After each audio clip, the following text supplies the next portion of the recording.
Evangelio según Mateo capítulo 13, verso 24 en adelante hasta el verso 30 y luego leeremos del verso 36 hasta el verso número 43.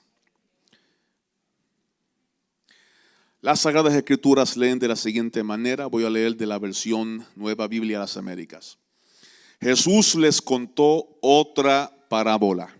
El reino de los cielos puede compararse a un hombre que sembró buena semilla en su campo.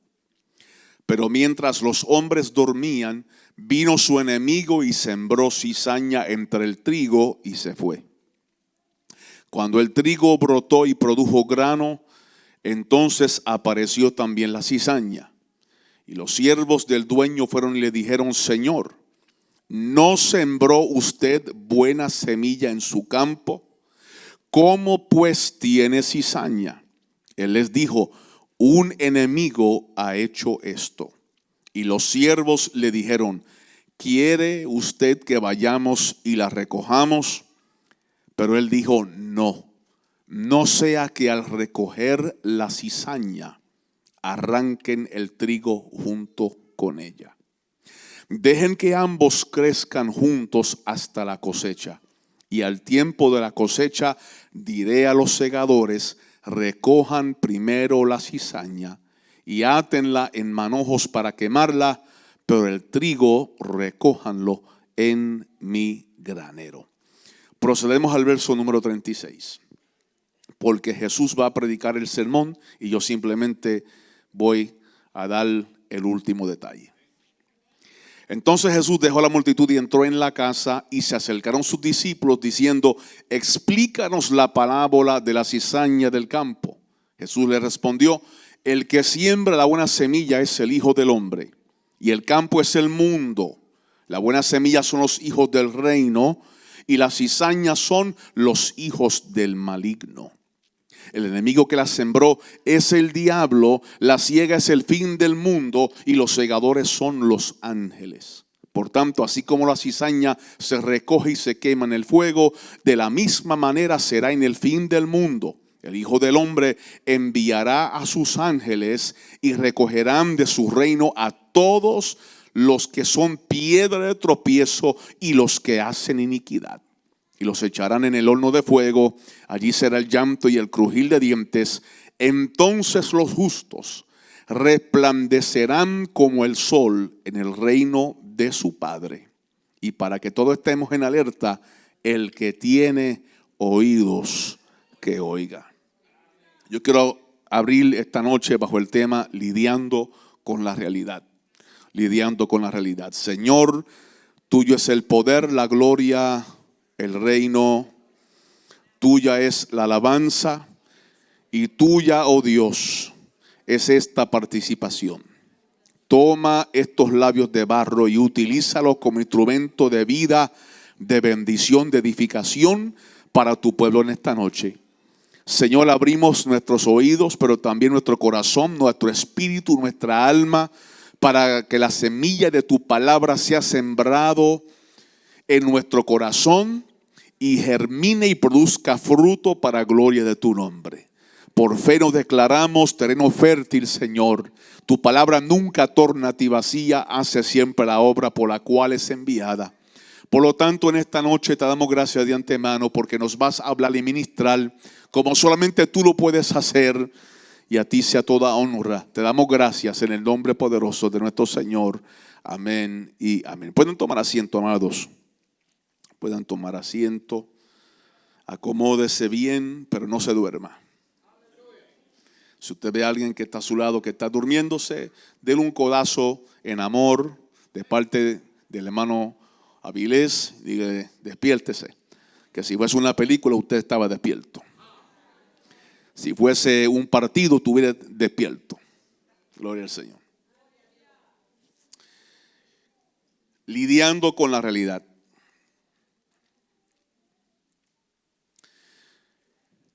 Hermanos, el Señor Jesús utilizaba diferentes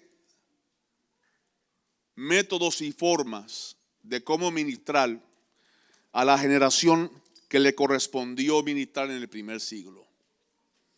Si usted evalúa los evangelios, se va a dar de cuenta que él tenía una manera particular en cómo ministraba la palabra, en cómo enseñaba, en cómo discipulaba.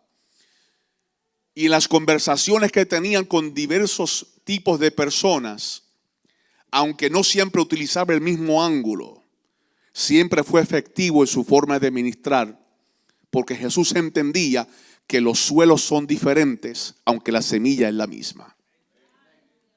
Nosotros en este siglo XXI tenemos que lidiar con esa realidad. Los suelos son diferentes y en el siglo XXI el suelo es diferente a décadas anteriores. La iglesia de este tiempo tiene que despertar, y el cuerpo ministerial, que Dios nos ayude a poder despertar a la realidad que no vamos a cambiar el mensaje porque la semilla es la misma, pero hay que tener cuenta con los métodos que utilizamos para poder sembrar la semilla, porque este tiempo requiere una sagacidad, una sabiduría y unos elementos de astucia en el contexto positivo para nosotros poder llegar a la gente donde se encuentran en el día de hoy.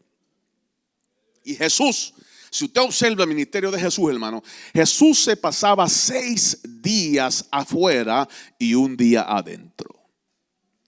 Un día a la semana. El Shabbat, el sábado en la sinagoga. Los otros 6 días de la semana se pasaba donde estaba la necesidad. Contrario a nosotros si nos dejaban, estuviéramos 7 días, si pudiéramos, dentro de la estructura del templo. Aleluyando, glorificando, saltando, adorando y cantando y gozándonos. Pero la iglesia del siglo XXI, especialmente la del 2025, necesitamos entender que si no llegan a donde nosotros, tenemos que irlos a buscar.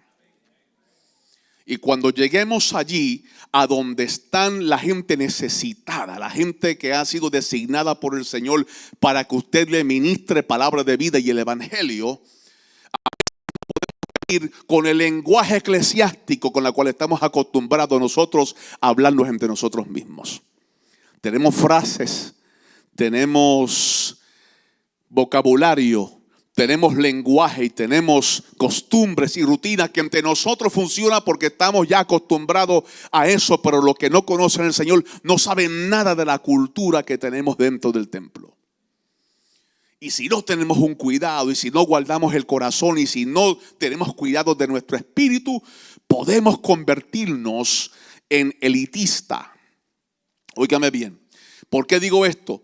Porque en el tiempo de Jesús, los rabinos, los fariseos, los intérpretes de la ley, los escribas, los élites religiosos de su tiempo estaban familiarizados con el concepto del reino de Dios. Era algo que ellos estudiaban, era algo que ellos evaluaban, era algo que ellos conferenciaban entre sí, tenían sus conversaciones y sus discusiones y sus tertulias entre ellos mismos sobre este concepto. ¿Cuándo se va a manifestar el reino de Dios? ¿De qué manera se va a manifestar el reino de Dios? ¿Cuáles son los detalles de esa manifestación? ¿Cuándo va a ocurrir? ¿Cómo va a ocurrir? ¿Con quién va a ocurrir? Pero el hombre común, el hombre agricultor, aquel que trabajaba en la pesca, aquel que trabajaba en lo cotidiano, en lo normal, que no tenía acceso a esas conversaciones, que no tenía acceso a ciertos conocimientos, que no tenía acceso a ese ambiente que había entre los que estaban arriba, el hombre común no estaba muy pendiente a estos detalles. Simplemente le tocaba trabajar para sustentar a su familia. Y aquellos que eran devotos, una vez en semana se acercaban a la sinagoga para escuchar al principal. Aquí viene Jesús, y como no todos podían venir a Dios, Dios vino a ellos. Y Jesús exteriorizó todo lo que ocurría dentro del templo de Herodes. En el momento Jesús lo exterioriza y se va por las calles de Galilea y se vaya por la calle de Judea y habla en un lenguaje que el hombre común podía entender. Pregúntale que está a tu lado, ¿qué lenguaje tú estás hablando?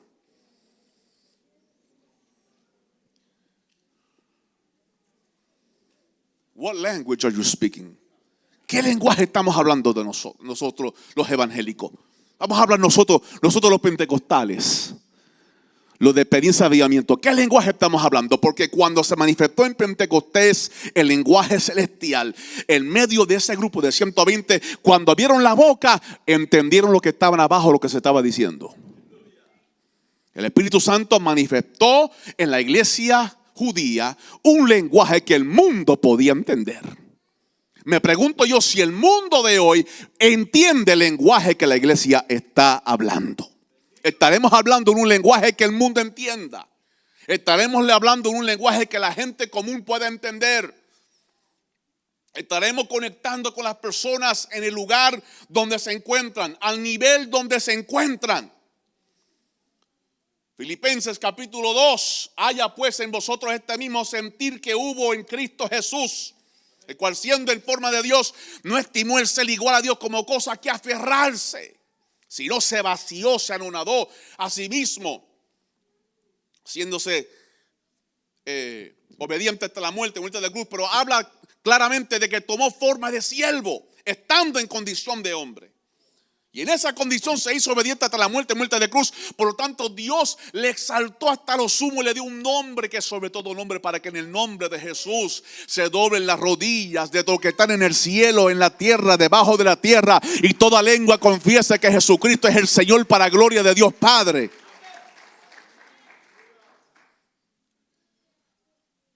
Y nos encanta glorificar al Jesús exaltado, pero se nos olvida el Verbo encarnado. Aquel que ni tú ni yo, si tomásemos una máquina de tiempo y viajamos 2000 años atrás, lo hubiésemos podido reconocer por vista. Porque no estaba vestido de blanco, ni había una gloria iluminante sobre su cabeza. Estaba en un cuerpo terrestre, en una manifestación ordinaria que cualquiera de nosotros diría: ¿ese es el Hijo de Dios? ¿Esa es la esperanza de Israel?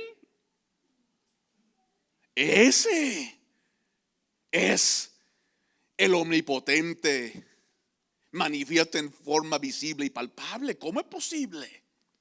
Si aún los de su propio barrio decían: ¿no es este el hijo del carpintero, el hijo de José? Hablaba en lenguaje ordinario, con gente ordinaria. Es más, Jesús se metió en unos escenarios que yo no sé si nosotros tendríamos la audacidad de meternos en esos escenarios. Por ejemplo, usted recordará que Jesús fue acusado de comer con publicanos y rameras, y con un apóstol como Mateo, que era recaudador de impuestos, y lo invitó a seguirlo en el camino. Y después se va a casa de Zaqueo, otro publicano, y allí, y cuando iba a estos tipos de fiestas, hermanos, estas fiestas no eran como las fiestas de cumpleaños de nosotros. Su pastel redondito y su helado y su mantecado y su bolsita de papitas y sus 2 litros de soda. No.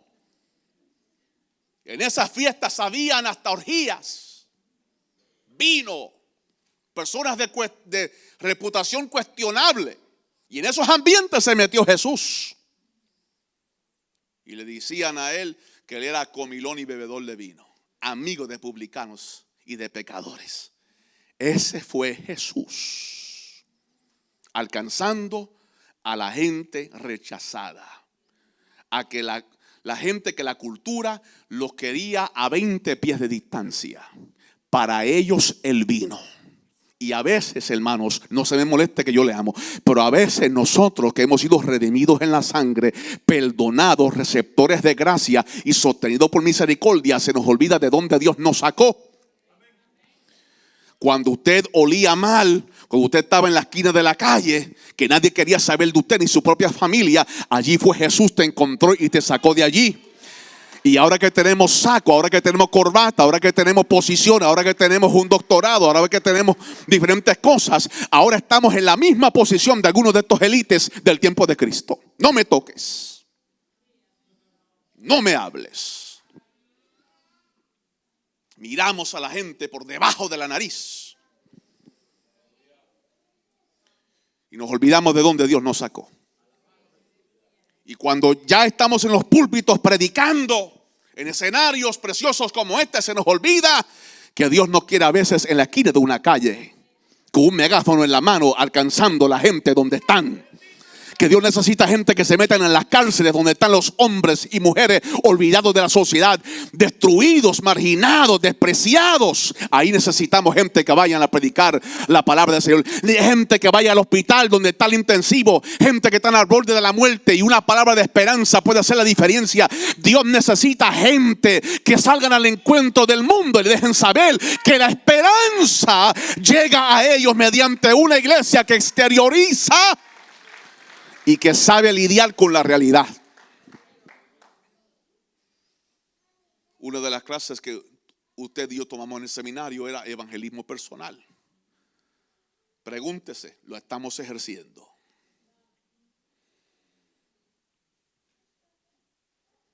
¿O estamos tan envueltos con la aristocracia de la iglesia que hasta se nos olvida cómo decirle a un alma que no conoce a Cristo que hay salvación y vida eterna para ellos? ¿Puedo seguir? Ok. Entonces Jesús procede a utilizar una táctica tremenda para poder conectar con la gente común y campesino. Obviamente él criándose en Galilea y criándose en la casa de un carpintero, no venía de la clase alta.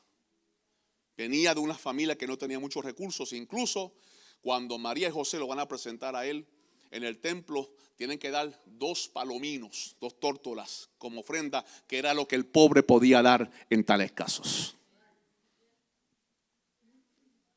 Y Jesús utiliza una forma de poder conectar con la gente llamado parábola, una comparación, una ilustración terrenal de una verdad espiritual. Qué cosa tremenda. No se fue a donde los fariseos a dárselo, aunque en ocasiones leemos alguna ejemplo en los evangelios, pero él no se concentró en ellos, se concentró en la gente común. Y cuando la voz empieza a regar de la autoridad con la cual él habla, de la forma en que enseña, como quien tiene autoridad, como los escribas, entonces empieza a acercarse a la élite y se molestaban porque cuando él hablaba la parábola, ellos entendían que estaba hablando por ellos.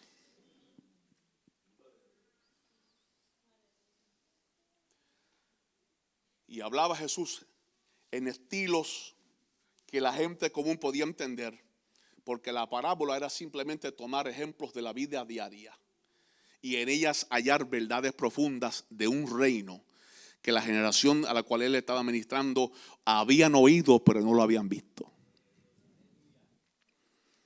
Que Dios nos ayude, que nosotros podamos experimentar y ver y palpar las cosas de las cuales hablamos.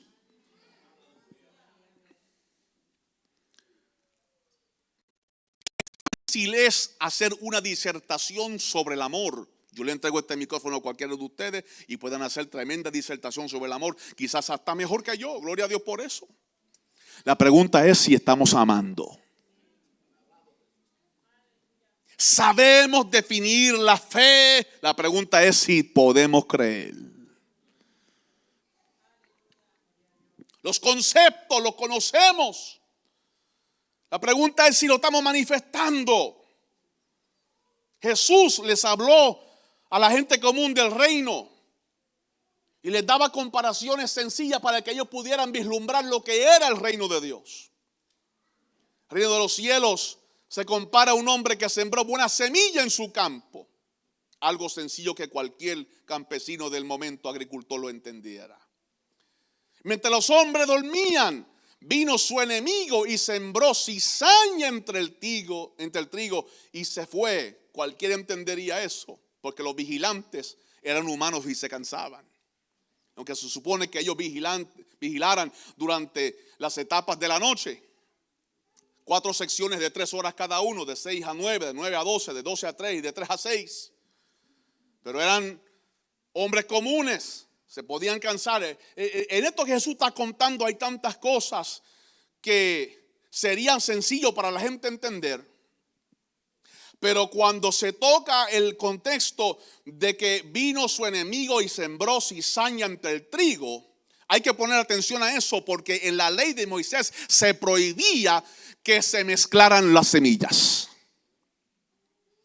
Ya con eso, para el buen entendedor, pocas palabras bastarían. Se paraba la oreja, ¿no? Aquellos que conocían la ley dirían, se está mezclando una cosa con la otra. ¿Qué está pasando aquí? Pero la palabra enemigo en este pasaje literalmente significa el que odia. Un hombre siembra una buena semilla en un campo y vino otro que lo odia. Y espera hasta que los vigilantes estén dormidos y aprovechándose del sueño de los trabajadores, viene y siembra algo distinto a lo que el buen hombre sembró.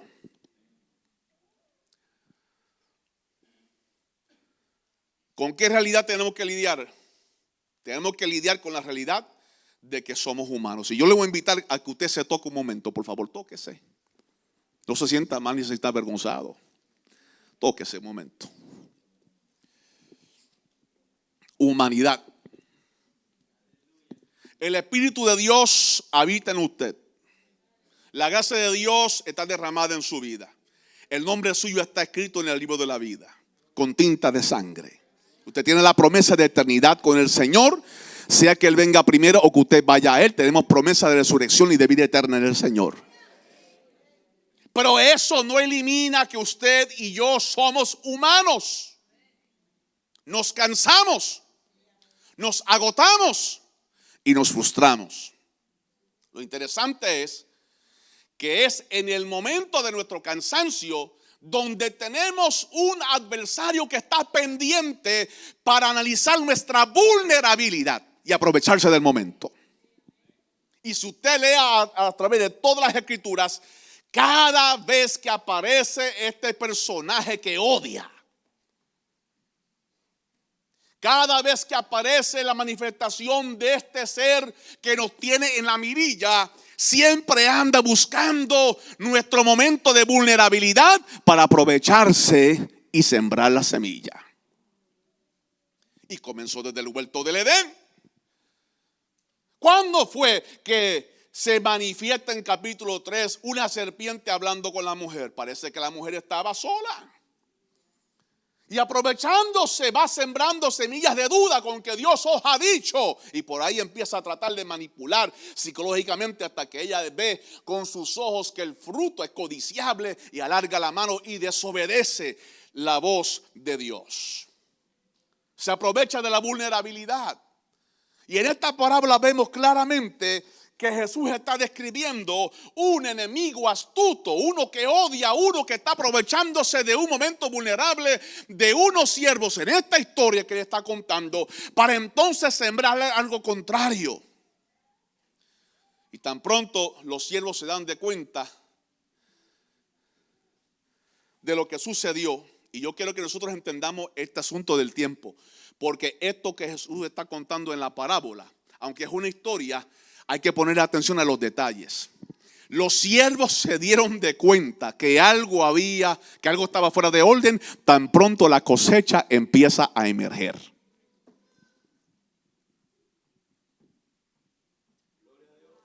Yo quiero que usted me preste atención en esta noche. Porque a veces, hermanos, y óigame bien, mientras los tiempos sigan pasando y nos vayamos acercando al momento en que el shofar de Dios sople y anuncie el retorno del rey, vamos a ver más y más escándalos. Y estas cosas no ocurren de la noche a la mañana. Estas cosas ocurren en la oscuridad y luego son expuestos a la luz. Estas cosas ocurren cuando estamos vulnerables y después vemos la consecuencia. Estas cosas se toman tiempo en gestionarse y suceder y manifestarse. Por eso, hermano, es que somos exhortados a velar en todo tiempo, porque no es simplemente el asunto de que tienes un adversario que está buscando hacerte mal, es que tu propia naturaleza se puede revelar sin presencia de un diablo para causar circunstancias que luego van a hacerte daño a ti y a los que te rodean. Porque a veces nos enfocamos en el enemigo de cuernos y de cola y de tenedor. Y nos olvidamos del enemigo que está frente a su espejo. Que por cierto, el peor enemigo que usted tiene no es Satanás, es usted mismo.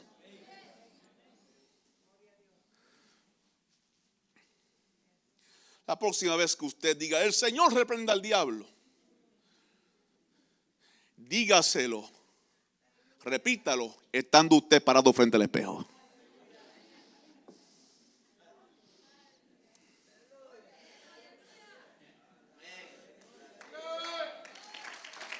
No hay peor diablo que la carne. No hay peor Satán que los vicios de la naturaleza caída. Y nadie te puede hacer peor daño que tú mismo.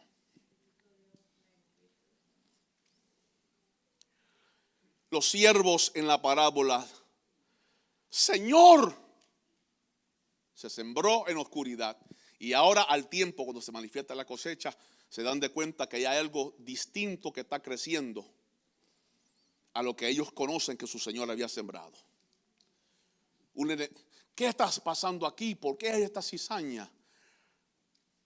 Su Señor les dice, un enemigo ha hecho esto. Entonces la reacción de ellos es, pues entonces tenemos que arreglar este problema. Este problema hay que arreglarlo de inmediato. Ocurrió algo que no se supone que ocurriera. Lo tenemos que arreglar. Y su Señor en la parábola dice, no, eso no le toca a ustedes. Porque si ustedes intentan arreglar este problema, lo van a empeorar. Espere cuando llegue el tiempo en que el fruto esté maduro y después yo tengo unos agentes especiales que se van a encargar de separar una cosa de la otra. Y aquella audiencia escuchó la parábola, oyeron. Y yo me imagino, hermanos, en mi imaginación personal, rascándose ellos la cabeza, ¿qué querrá decir el maestro? ¿Qué querrá decir el Señor? ¿Cómo que el reino de Dios es semejante a este acontecimiento que nos acaba de narrar? Y entonces, más luego los discípulos en la soledad con el Señor les dice, explícanos. What is it that you were trying to say? Estos detalles que nos diste, explícanos esto. Y el Señor empezó a explicarle a ellos. El que siembra la buena semilla es el Hijo del Hombre, él mismo. ¿Y cuál era esa semilla? Los hijos del reino. Jesús vino con una semilla, la palabra que su padre le había dado. Y no solamente la palabra que su padre le había dado, Jesús traía consigo mismo un ADN nuevo. Repita conmigo, ADN nuevo. ¿Por qué? Porque él era el segundo Adán y venía a deshacer lo que el primer Adán había hecho. El primer Adán se había concentrado en los asuntos de la tierra. El segundo Adán vino a reenfocarnos para que nos concentráramos en los asuntos eternos. El primer Adán enterró la humanidad con su desobediencia. El segundo Adán vino a resucitar la humanidad con su obediencia. El primer Adán perdió la bendición frente a un árbol. El segundo la reconquistó colgado sobre otro árbol. Oh, Dios mío. Primer Adán perdió la bendición en un huerto. El segundo vino a reconquistar la bendición en otro huerto. Pablo dice que el segundo es del cielo, el primero es terrenal. Jesús vino con un ADN nuevo, distinto, para sembrar en este mundo gente con características celestiales. Los hijos del reino. Óigame bien, porque estos hijos del reino tienen una sola identidad en la presencia de Dios. Ahora amárrese el cinturón, que yo te amo. Estos hijos del reino no son presbiterianos, ni son luteranos, ni son bautistas, ni son pentecostales, ni son reformados, ni son carismáticos. Estos simplemente son hijos del reino y se acabó. Hablan español, hablan inglés, hablan chino, hablan japonés, hablan hindú, hablan de todos los lenguajes de la tierra. Estos son personas, hombres y mujeres, que tienen una naturaleza distinta. Diga conmigo, una naturaleza distinta. Por eso es que en 2 de Corintios 5:17 el apóstol Pablo: de modo que si alguno está en Cristo, nueva criatura es. Las cosas viejas pasaron, he aquí todas son hechas nuevas. ADN nuevo, ADN celestial, ADN de gente que se distingue. Alabado sea el nombre del Señor. Dile que está a tu lado, te tiene que distinguir.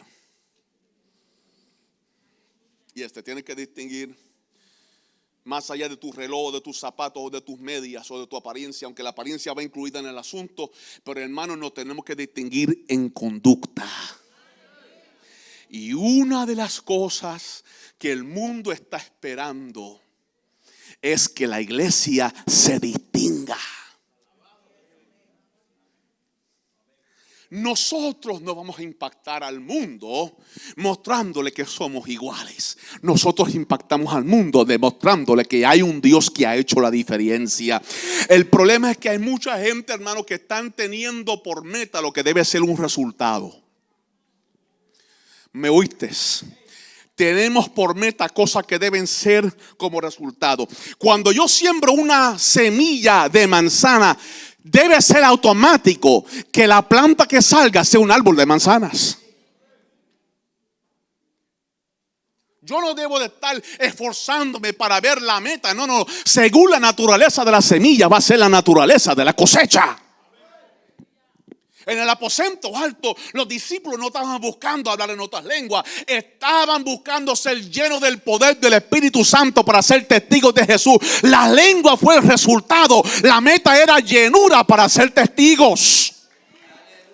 Tenemos gente que tiene las cosas al revés, porque lo que debe de ser el resultado, ellos lo están poniendo por meta, en vez de entender que cuando se manifiesta Dios hay cosas que deben ser automáticos. Alabado sea el Señor. O sea, si la semilla de la palabra ha sido sembrado en mí, el fruto que produzco es automático. Al menos que haya un problema con el suelo. Y tal parece, hermanos. Yo quiero que usted me oiga y yo le amo. Comprométase en abrazarme antes que yo me vaya de este campamento. Pero hay personas, hermanos, que tienen apariencia de buen terreno, pero el hecho de que no están produciendo fruto dice que hay un problema interno. Necesitan una transformación espiritual, de un cambio de suelo. En vez de ser un suelo duro, ser un suelo suave, un suelo que pueda recibir la palabra, que germina y produce un carácter nuevo. Alabado sea el nombre del Señor.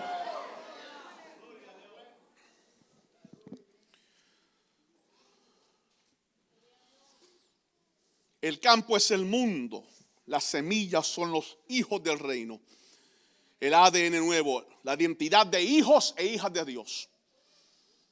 A todos los que creyeron en su nombre, Juan 1:12, les dio potestad para ser hechos hijos e hijas de Dios, que no son engendrados por voluntad de varón ni voluntad de carne. Esto es un proceso espiritual. Jesús vino con esta semilla, lo sembró en este globo terráqueo, para que hubiese una nueva identidad. Y cada vez que Dios quiere hacer algo nuevo, establece una nueva identidad. Yes. Ya los ángeles estaban en existencia cuando el globo terráqueo fue creado. Búsquese el libro de Job. Pero cuando Dios quiso hacer una obra en la tierra, creó un hombre. Un poco menor que los ángeles, pero creó una identidad nueva. Y cada obra nueva necesita una nueva identidad. Y hay gente que quieren cosas nuevas con identidad vieja. No se puede. Lo nuevo exige lo nuevo. Vino nuevo en odres nuevos. Levante esa mano si puede. Vino nuevo en odres nuevos. Obras nuevas de Dios con gente nueva.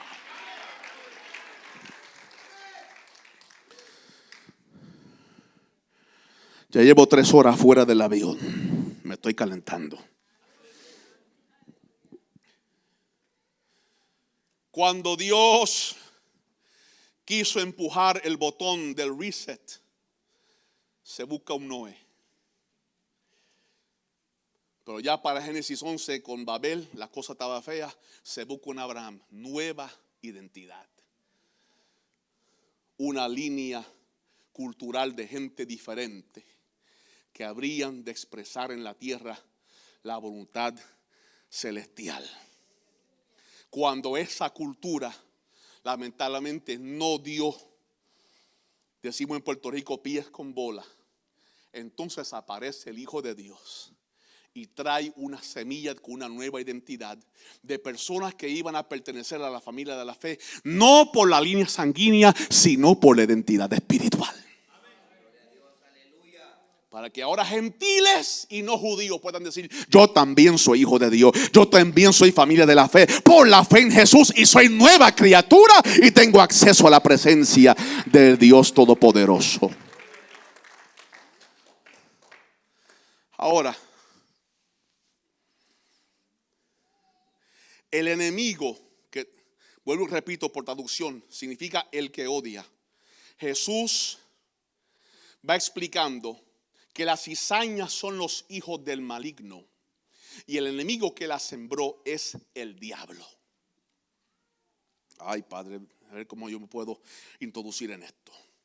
Hay una distinción cuando él habla el término maligno y después identifica al enemigo como el diablo. ¿Por qué hay una distinción ahí? Sencillo. Are you ready? Are you ready? El diablo puede estar ausente y el mal todavía está presente. Pero hay gente que no sabe separar una cosa de la otra. Y automáticamente asumen que para que haya un mal presente es porque el diablo está presente, y eso no es necesariamente correcto. Por eso es que si usted se estudia la escatología, se va a encontrar con el hecho de que cuando Jesús reine en su reino milenial, el reino mesiánico que hablan los judíos rabinos, 1000 años estará Satán atado a una prisión y todavía va a haber pecado sobre la faz de la tierra. Isaías 65-66 te lo dice. El pecador de 100 años morirá. Zacarías: regirá las naciones con vara de hierro. ¿Por qué? El diablo atado, confinado por un periodo de tiempo, y los hombres pecando todavía y siendo tercos y difíciles de manejar.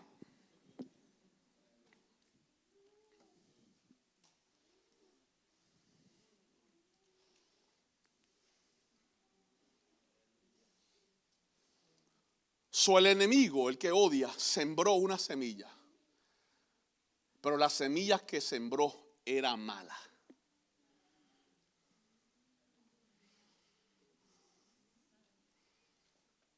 El enemigo no se inventó la semilla mala.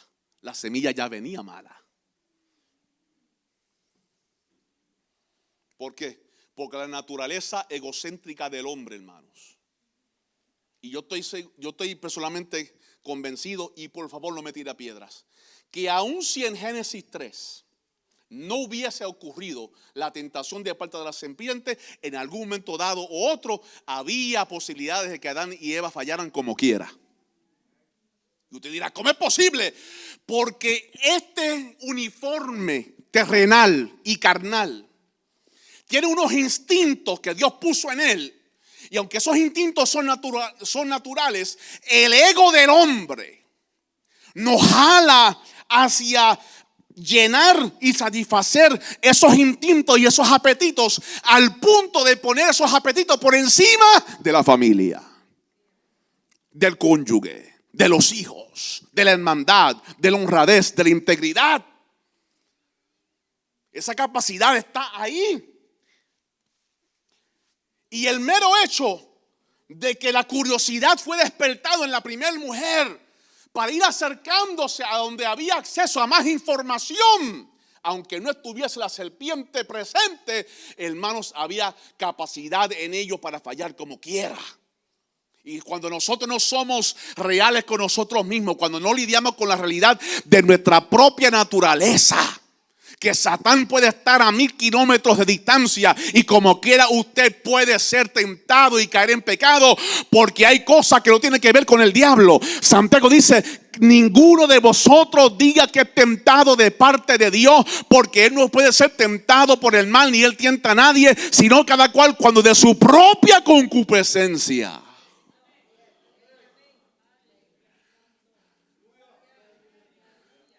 es atraído. Que es decir, el diablo a 1000 kilómetros y usted y yo pecando como quiera. Porque ya no es un asunto del enemigo, el que odia. Es un asunto que la semilla tiene corrupción por dentro. Y al menos de que Dios se apodere de ti y se apodera de mí de verdad. Yo no estoy hablando que te trasladaste de membresía de la catedral al templo evangélico. Yo estoy hablando de un encuentro verdadero con Jesucristo, un choque verdadero con la cruz del Calvario, un nuevo nacimiento, una experiencia espiritual donde tú dejes de ser tú para que Cristo sea a través de nosotros. Estamos hablando de lo que Jesús le dijo a Nicodemo: el que no nace de nuevo no puede ver el reino de Dios.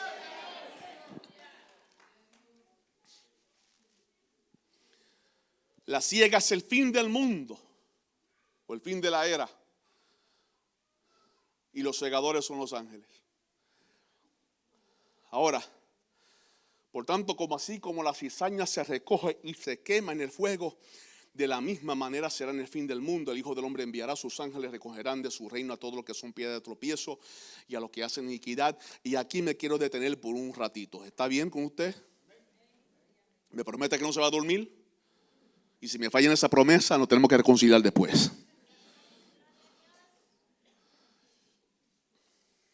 Gloria sea al Señor. En esa semilla corrupta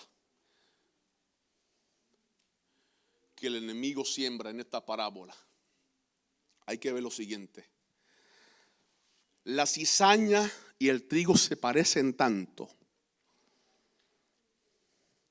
que el que no tiene ciertos conocimientos y detalles específicos para identificarlos, el que no tiene conocimientos y los detalles específicos para cómo identificar la diferencia entre ambos, puede ser engañado. Por eso es que Jesús en Mateo 24 había de decir lo siguiente: que si aquellos días no fuesen acortados, ninguna carne sería salva, y que aún los escogidos podrían ser engañados. ¿Por qué? Porque a veces, hermanos, hay gente que tienen el corazón más noble y son jugosos para creer y tienen la disposición maravillosa, pero les falta discernimiento. Y nosotros pedimos el don de echar fuera demonios, y el don de hacer milagros, y el don de profecía, y el don de esencia para poder llamar a la gente por su seguro social si fuese posible. Pida todo eso y más todavía, hermanos. Le pertenece a usted como herencia por ser hijo e hija de Dios. La manifestación del Espíritu es entre las herencias que nos pertenecen como cuerpo de Cristo. Pero permítame humildemente recomendarle: pida discernimiento. Porque allá en los campos adentro donde es mi papá de Camuy, decían: no todo lo que brilla es oro. La diferencia entre el trigo y la cizaña era tan minúscula, tan pequeña, que solamente los agricultores expertos y maduros podían identificar la diferencia entre ambos. ¿Cuáles eran? La diferencia no se notaba hasta el final.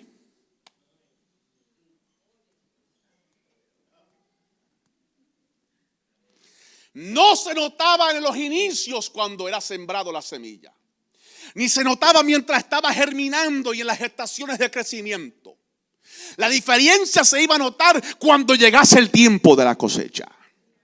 Ahí es, en el proceso de madurez de la cizaña y el trigo, donde el agricultor iba a distinguir y poder decir: ajá, te pareces, pero no eres.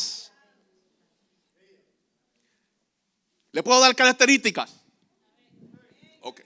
Vamos a empezar con el hecho de que entre el trigo y la cizaña, en el momento de la siega, se podía identificar lo que era trigo y cizaña, porque el trigo se doblaba,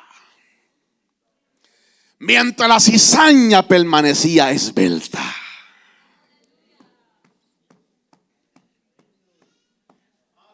Jesús diría en su ministerio lo siguiente: el que se humilla será ensalzado, y el que se ensalza será humillado. Yo vine a decirte que el trigo se conoce porque sabe bajarse, y la cizaña se conoce porque no sabe lo que es bajarse.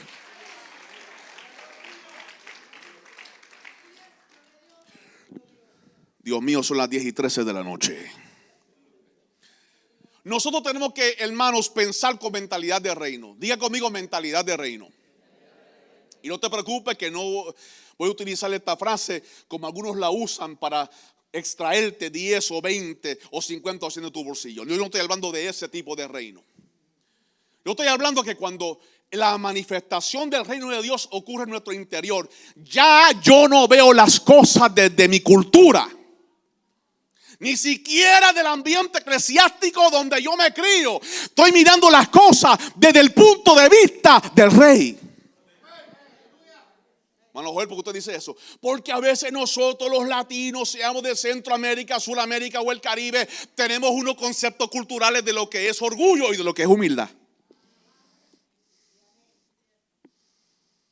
Y alabamos a Dios, pero tenemos ciertos indicios culturales y programaciones humanas basado en nuestra crianza familiar o la experiencia o en la cultura que nos rodea, y definimos las cosas en ese respecto en vez de acudir a los estatutos del reino. En los estatutos del reino hay gente pobre que son arrogantes. Sonría que el Señor le ama. Y hay ricos que son humildes. Pero ¿cómo pensamos nosotros? Automáticamente le asignamos al pobre la humildad, y automáticamente le asignamos al rico la arrogancia.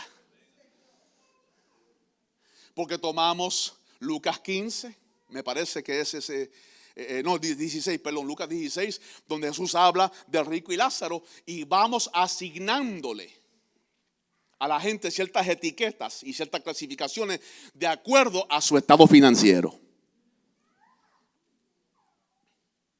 Y le damos pasajes gratis a la gente para el cielo porque tienen bajos recursos, y otros para el infierno para aquellos que son pudientes. Tengan mucho cuidado. No mida a la gente por lo que conducen, ni por donde viven, ni lo que calzan, porque el corazón solamente lo conoce Dios. Y hay gente que tienen apariencia de humildad, y usted se le acerca, no saben tomar un consejo, no aceptan una reprensión. En el momento que usted amablemente se le acerca y le detalla una área donde puede mejorar, se sienten ofendidos.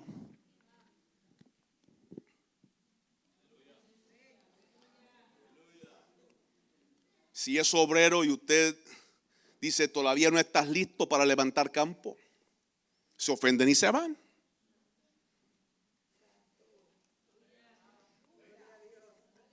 No se me vaya que yo le amo. Si creen que están listos para algo y usted ve como supervisor espiritual que no están listos para eso, que ellos afirman están listos, se ofenden y se van. O traicionan. ¿Por qué? Porque la humildad es una condición del corazón, donde por el bienestar del reino de los demás y por último el personal, nosotros sabemos bajarnos. Nos humillamos ante Dios y nos humillamos ante los hombres. Ponemos el bien de los demás primero que el nuestro. Y cuando alguien me pisa el pie, mi reacción es, perdóneme por colocar mi pie debajo del suyo.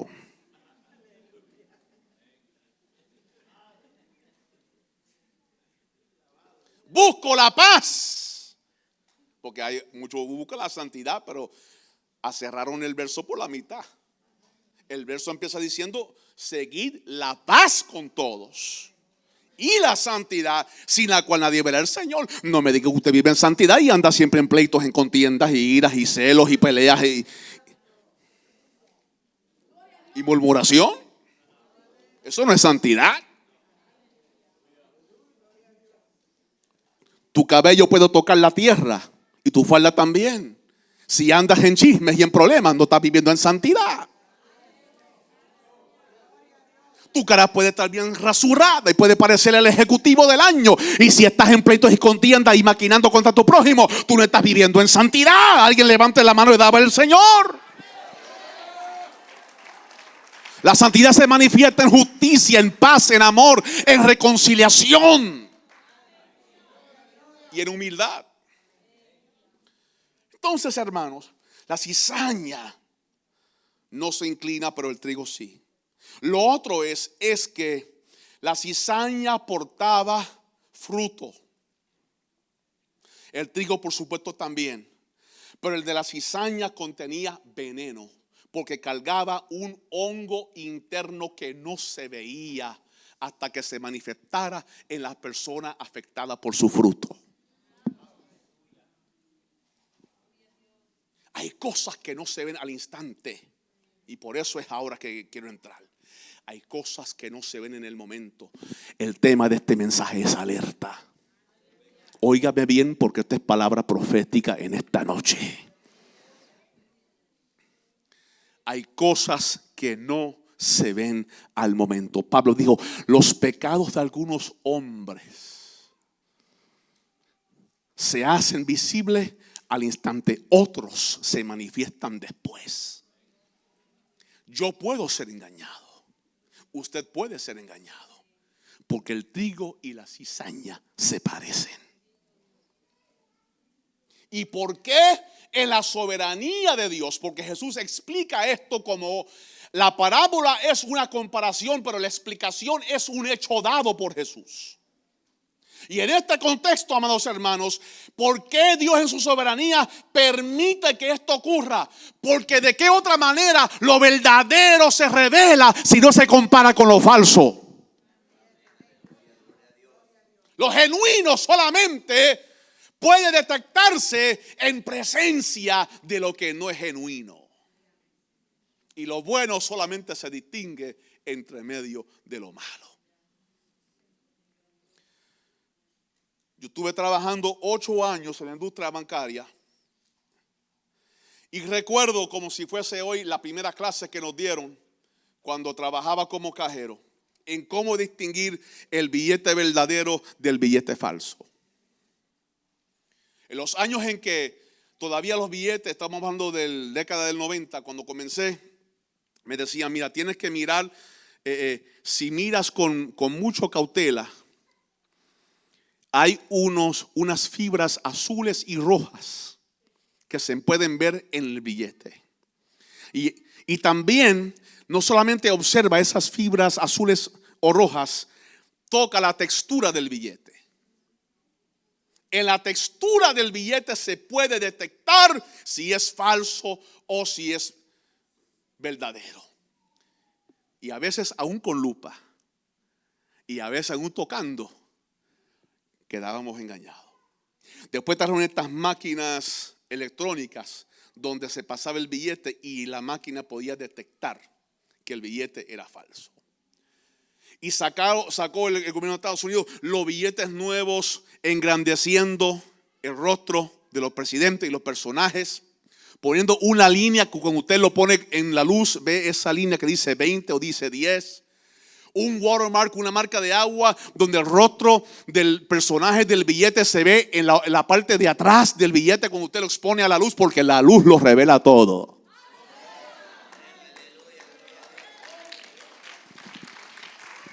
Por eso hay gente que cuando el Espíritu Santo se manifiesta se esconden. Usted ve que se meten debajo de la silla o se van para el baño. Tienen temor, tienen miedo de que el Espíritu Santo levante a alguien en profecía o levante a alguien con discernimiento y digan, por más que parezca ser, no lo eres. Necesitas transformación, necesitas convertirte de nuevo, necesitas volver a la cruz. Aleluya, necesitas nacer de nuevo.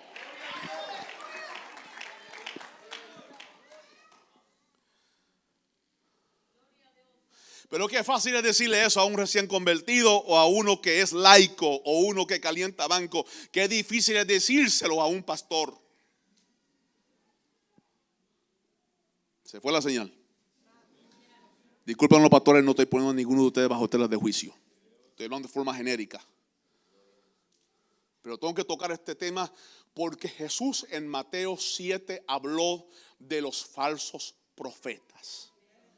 Y dijo que el árbol bueno no da malos frutos, pero el árbol malo no puede dar buenos frutos. Y si eso es cierto, entonces ¿cómo es posible? Porque a veces el fruto por fuera se ve tan jugoso, se ve tan suculento, especialmente si tienes hambre, hasta que usted le mete el diente.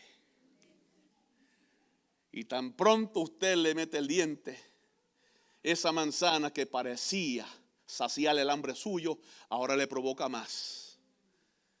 La primera mordida, ¡puf!, escupes, te das cuenta que el fruto, aunque se veía precioso, contiene corrupción. Hermanos, estamos en tiempos de engaño y usted tiene que estar alerta. ¿Cómo identificar la cizaña? La cizaña, vuelvo y repito, no conoce lo que es la humillación. Tenga cuidado con personas que no saben pedir permiso.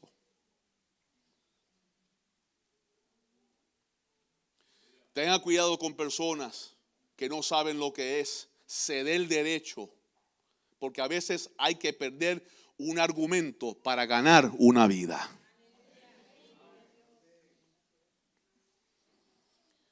Las personas que no saben pedir perdón, que frente a la evidencia de un fallo no saben reconocer y decir, usted tiene la razón, yo fallé. Dije lo que no debía haber dicho. Hice lo que no debía haber hecho. Fui a donde no debía haber ido. Me equivoqué, lo hice malo.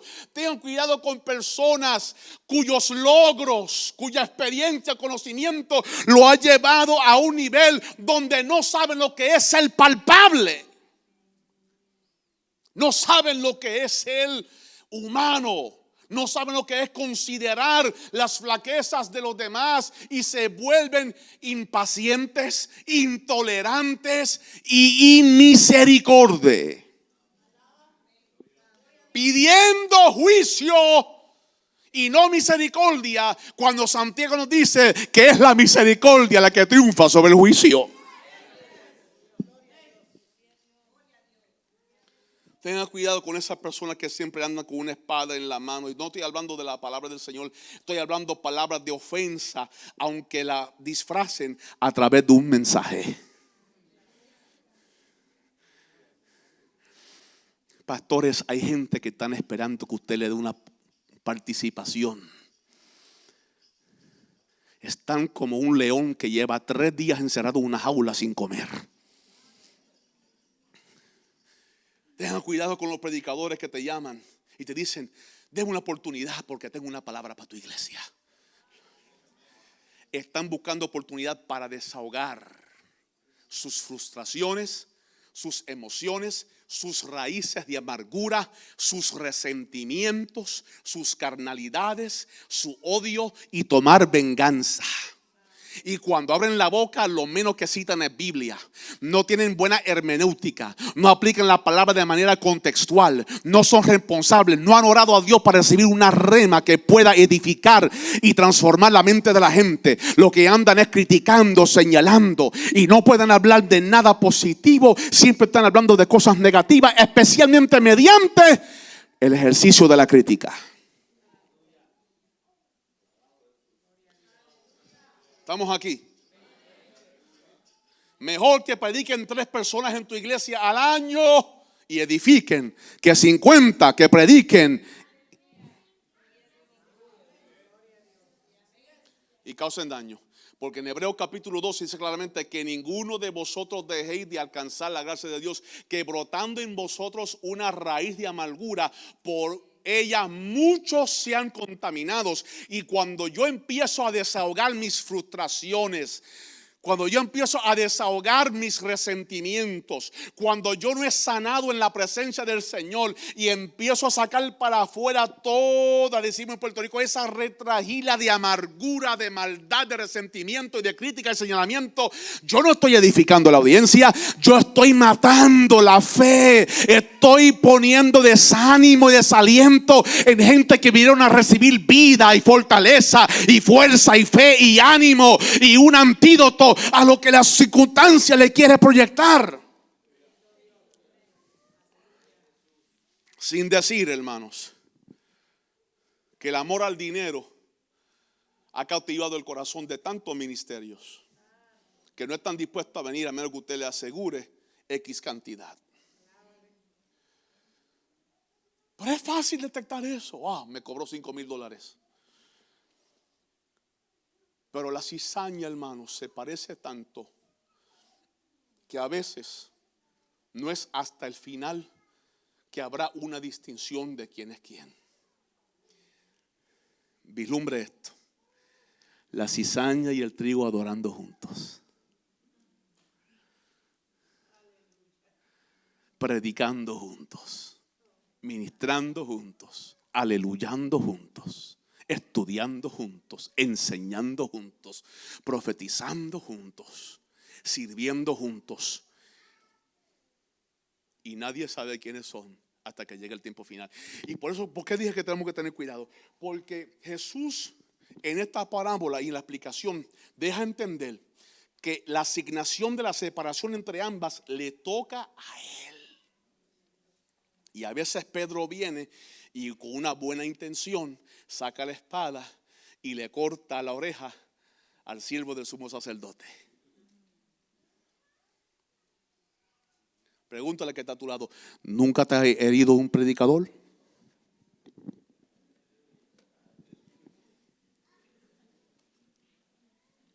¿A usted nunca lo ha herido un predicador? A mí me ha herido predicadores.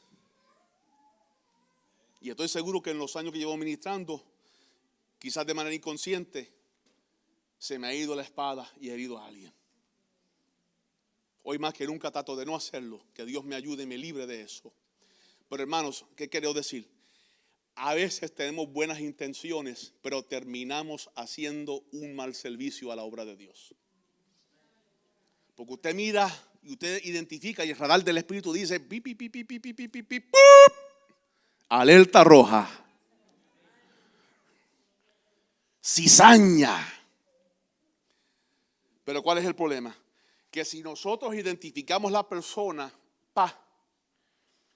y hacemos las cosas en la carne, esa persona, aunque sepamos que su salvación está en un hilo, esa persona ha discipulado. Esa persona tiene millones de seguidores por las redes sociales. Y la gente que lo siguen, como ve una figura que representa el reino, que representa el ministerio, que representa a Cristo, Dios dice: bueno, si yo estirpo esta situación y la expongo, hay millones de inocentes que se van a ir entre medio. Dios en su sabiduría única, en su omnisciencia, sabe cómo hacer diferencia y ya marca uno y marca al otro, pero el bienestar de la obra para Dios es primero sobre todas las cosas. A usted que el Señor le muestra, ore para cómo manifestar lo que usted recibe, porque hay cosas que usted no las debe de decir, sino orar por ellas. No todo lo que Dios muestra o revela es para que sea expuesto por la boca. Hay cosas que hay que orar y dejar que el Señor sea el que la exponga en su tiempo. Y hay cosas que solamente van a ser expuestas cuando llegue el tiempo del fin. De un aplauso al Señor en esta noche.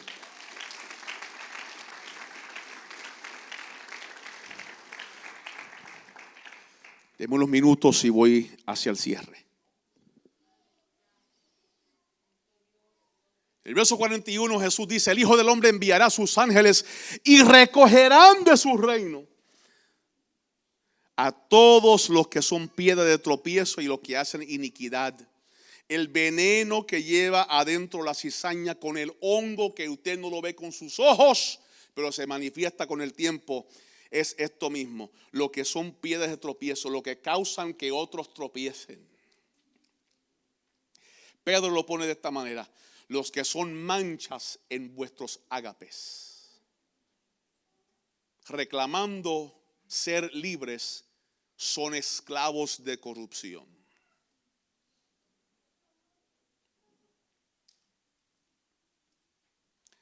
Se recrean en sus propios errores.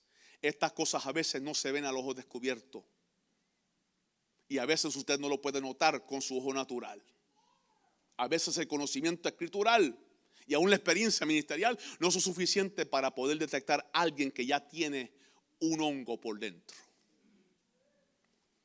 Tenemos que depender del Espíritu, quien escudriña las intenciones del corazón. Estos individuos que son piedras de tropiezo, sean hombres o sean mujeres, son aquellos que les encanta dañar la inocencia de los demás. Por eso que en 2 de Corintios capítulo número 11, Pablo le escribe a la iglesia y dice: porque temo que como la serpiente con su astucia engañó a Eva, vuestros sentidos sean extraviados de la simpleza que hay en Cristo. El evangelio, hermanos, es simple, no lo compliquemos. Que hay cosas profundas, sí, y son para aquellos que tienen los niveles de madurez requeridos para poder alcanzarlos. Porque hay gente que quiere nadar en lo profundo cuando no sabe manejar la orilla. No se metan las epístolas antes de poder entender los evangelios. Si no entiendes los evangelios, deja las epístolas quietas. No entiendes a Job, no entiendes a Noé y quieres entender bueno, vamos a dejar eso quieto. Las situaciones no solamente son piedras de tropiezo, daña la inocencia de los demás. Son como los gnósticos del primer siglo, que andaban capturando a la gente. Tenemos un conocimiento que nadie más lo tiene. Cuando usted oiga gente hablando en ese contexto, cuídese. Tenemos un conocimiento místico. Los misterios significa literalmente cerrar la boca. Y cuando usted era iniciado en estos misterios y usted empezaba a recibir las enseñanzas de ellos, usted se da cuenta, Pablo exhortando a Timoteo: ten cuidado con ellos. Enseñaban que Eva fue formado primero que Adán. Enseñaba que la mujer venía con unas partículas divinas de luz, y que si ella se dejaba embarazar y tenía una criatura, entonces esa criatura, ella le impartía partículas de luz y seguía así. Y entonces si nacían nietos, ellos también recibían partículas de luz. Entonces cuando ella moría, ella tenía que recoger todas esas partículas para atrás. Y si tenía hijos y nietos y bisnietos, era imposible la salvación. Ahí es que Pablo dice: se salvarán engendrando hijos. No es porque la salvación depende de que usted quede embarazada, sino porque él está contrarrestando la enseñanza de los gnósticos. Hermano Joel, pero eso es un disparate. Sí, lo es. Pero para la persona que no estudia Biblia, que es jugoso para la superstición, se traga esas enseñanzas porque no tiene discernimiento.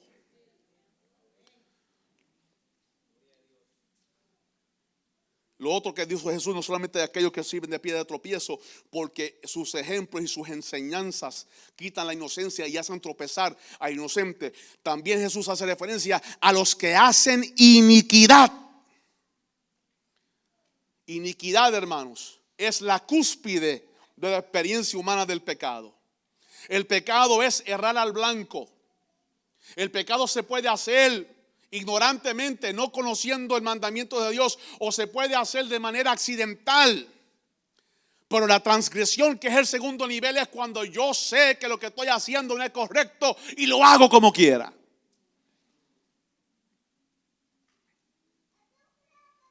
Pecar es errar al blanco. La transgresión es saber cuál es la ley, saber cuál es el mandamiento de Dios y seguir haciendo las cosas con conocimiento.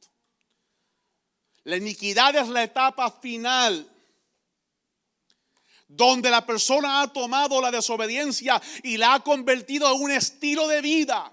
Está tan adicto a la desobediencia, a la rebelión y al placer pecaminoso, que llega un momento donde ya el Espíritu de Dios no puede llevar a esa persona al arrepentimiento. Como dice Génesis 6, no contenderá para siempre mi espíritu para con el hombre, porque ciertamente él es carne. Cuando llega esa dureza de corazón, lo que Pablo dice que es la conciencia cauterizada, la conciencia quemada. Ya Dios no puede llevar a la persona al arrepentimiento, porque esa persona vive para pecar. ¿Habrá gente dentro de la iglesia así? Sí los hay, hermanos. Ojalá que no haya ninguno de ellos aquí esta noche. Pero los hay y son cizaña, son personas que hacen milagros, echan fuera demonios, enseñan tremendo, profetizan. Usted ve que son fenómenos, pero su vida privada.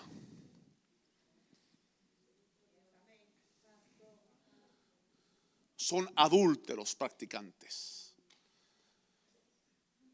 mentirosos profesionales, engañadores. En Venezuela, años atrás, se va a reír de esto, pero esto fue una realidad. Años atrás conocí a un alegado apóstol, entre comillas, según el título que él cargaba.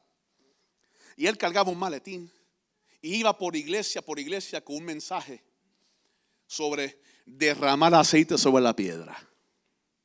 Y después que él traía el pasaje de Génesis, de Jacob, fuera de contexto, empezaba con sus aplicaciones y tomaba el maletín y lo abría.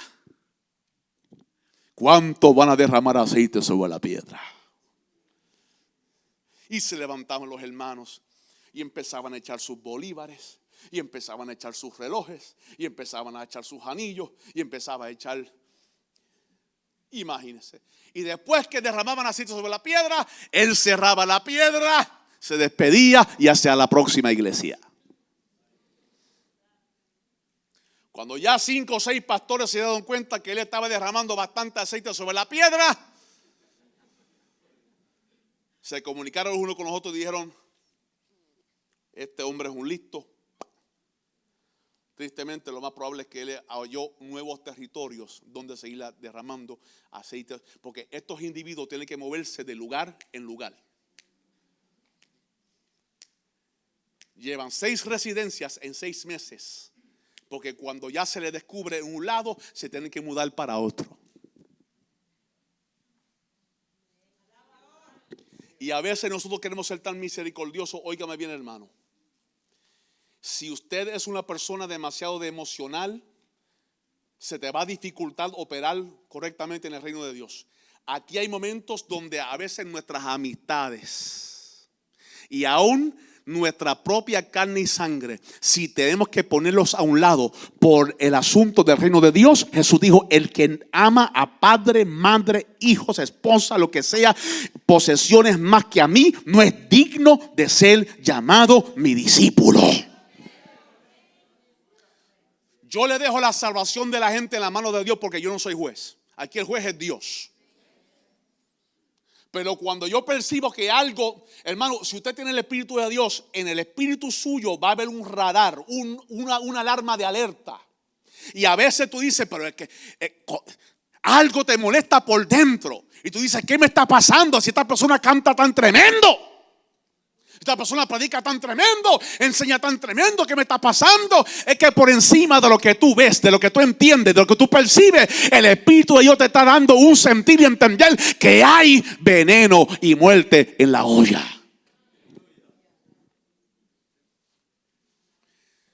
Hermano, a veces, aunque sea de nuestro ADN natural y aunque hayamos compartido por años, yo no estoy haciendo un llamado a que usted sea ermitaño, separatista ni elitista. Yo le estoy diciendo que tengamos cuidado.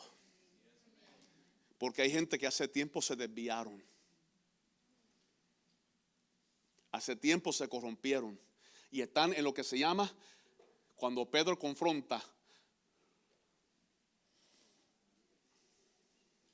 Cuando Pedro confronta en el capítulo 8 del libro de los Hechos, aquel hombre llamado Simón el Mago. Y Simón el Mago se convierte en la campaña de Felipe y se bautiza. Y cuando llegan a Pedro y Juan y empiezan a poner mano como apóstol, y empieza la gente a hablar en otras lenguas, bautizado con el Espíritu Santo, viene Simón y dice: aquí tengo Visa Mastercard 401K IRA, ¿qué tú quieres? Dame también este poder, para que sobre quien yo ponga las manos reciba el Espíritu Santo. Simón quería seguir el negocio, pero dentro del evangelio. Me voy a bajar para decirlo. Hay gente que están quemados en el mundo, cantantes que están quemados en el mundo, personas que eran artistas impresionantes. Ya el mundo se cansó de ellos. Entonces de momento tú dices: mira, se convirtió fulano, se convirtió fulana. Y vienen 2 o 3 ignorantes y todavía no se le ha caído ni el ombligo espiritual y ya lo tienen atrapado en un púlpito.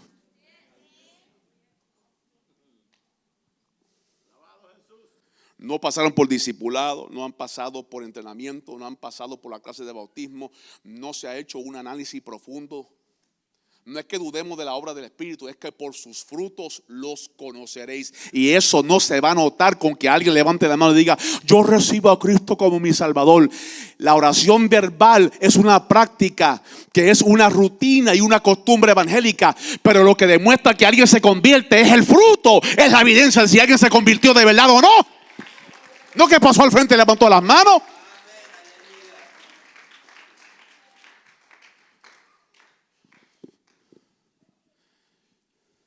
Y lo voy a decir: Ricardo Montaner se quemó en el mundo. De momento viene para acá con la gloria de Dios, que ni fue el primero en grabarlo, ni fue quien lo escribió. La gloria de Dios. ¿Usted ve? Y la gente mira para allá, se convirtió. Y cuando recupera la fama, usando la iglesia, ahora dice: yo no soy religioso, yo quiero un ser supremo de esto otro. Hermanos, yo no juzgo su salvación, eso le pertenece a Dios. Yo estoy diciendo que nosotros tenemos que abrir los ojos, porque hay gente que usan la fe para fama. Y como Simón el Mago, nunca se convirtieron, simplemente cambiaron de dirección donde ejercer la misma situación.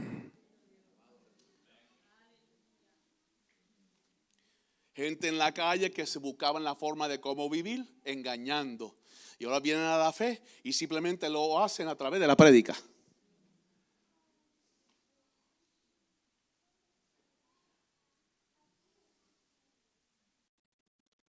Mira que van a ser las 11.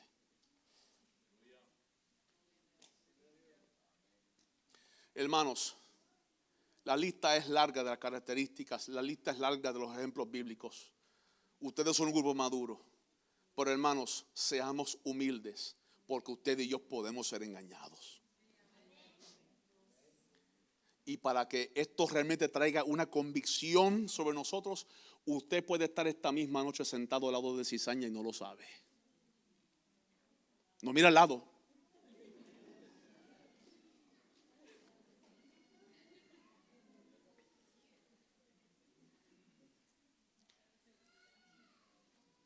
Y hay cosas que no nos toca a nosotros entrar en ellas. Hay que dejárselas al Señor, que es el dueño de la obra. Jesús dijo: cuando llegue el tiempo de la siega, enviará a sus ángeles. La cizaña será recogida y echada en el horno de fuego, símbolo del castigo eterno, el juicio que le espera a aquellos que no han vivido para el Señor. Allí será el llanto y el crujir de dientes. Entonces los justos resplandecerán como el sol. Los hijos del reino, la buena semilla, resplandecerán como el sol en el reino de su Padre. Lo mismo que dice Daniel capítulo 12. Jesús dijo: el que tiene oídos, que oiga. Estamos en tiempos que podemos ser engañados por políticos, por predicadores, por las personas que menos usted se pueda dar de cuenta. No viva una vida de prejuicio, no viva una vida de paranoia, pero esté alerta, póngase de pie. Hay que estar alerta.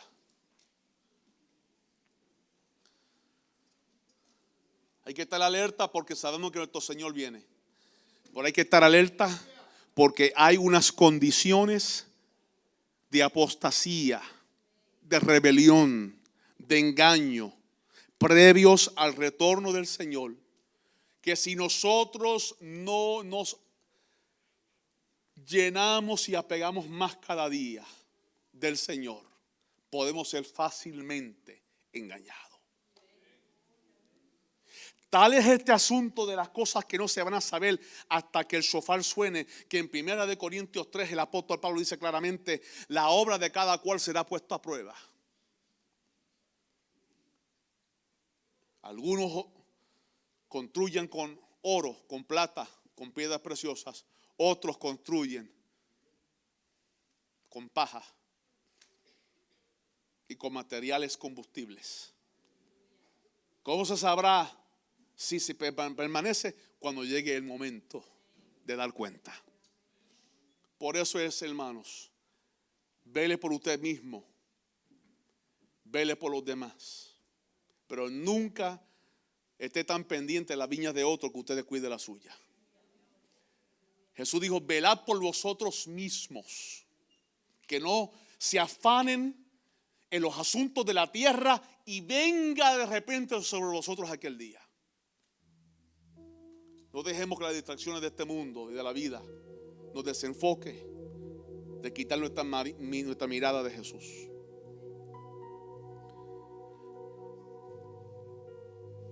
Tenemos que lidiar con estas realidades.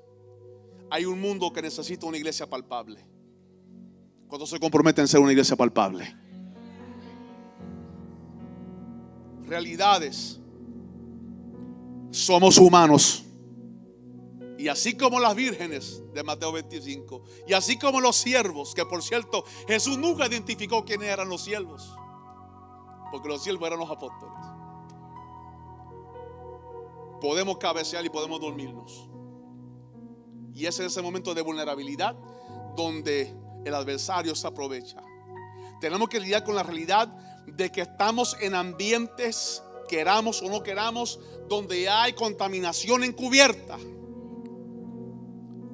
Y tenemos que lidiar con la realidad de que hay casos que no serán resueltos hasta que la trompeta suene. Y tú tienes que vivir con la realidad de que no escogí yo a vosotros 12 y uno de vosotros es diablo. Y Pedro no pudo hacer nada, ni Juan, ni Jacobo, ninguno se le dio autorización para hacer nada. Jesús fue que expuso a Judas en la última cena. Velemos, estemos alerta, pidamos discernimiento. Y sobre todo, hermanos, mi oración es: yo quiero ser trigo. Señor, no permitas que la corrupción de la naturaleza caída domine en mí. Que domine tu ADN, que domine la nueva naturaleza, que domine la buena semilla, que domine el carácter de Cristo. Para que nosotros, hermanos, en aquel día podamos ser recogidos como trigos y resplandecer como el sol en el río de nuestro Padre. terminar. Inclinen su rostro, hermanos.